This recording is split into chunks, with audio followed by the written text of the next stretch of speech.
sobretot de gallecs, d'arbres de gallecs i paisatge de gallecs.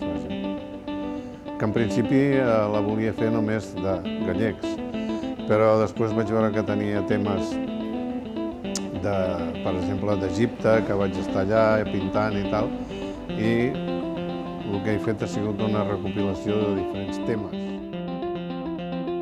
Els paisatges de gallecs, com a tots els que ens agrada la natura, hi ha aquest espai tan maco d'aquí Mollet que fa que t'hi trobis bé, no? I llavors el paisatge, pels verds, per tot, pel rierol que hi ha i tot això, doncs ajuda potser a trobar els temes que un vol buscar de vegades fora i que els té aquí.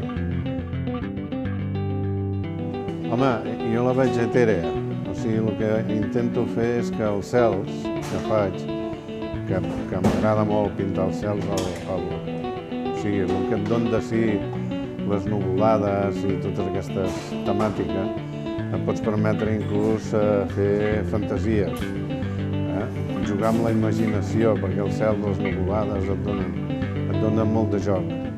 I aquí és allà on m'agrada tocar, o sigui, m'agrada exprimir-ho. I clar, i a través de tants anys de pintura vas experimentant amb mètodes diferents, amb materials diferents. Els resultats són diferents. Agradaran o no, però s'ha d'anar investigant i tirant endavant amb diferents aspectes, sobretot amb investigant.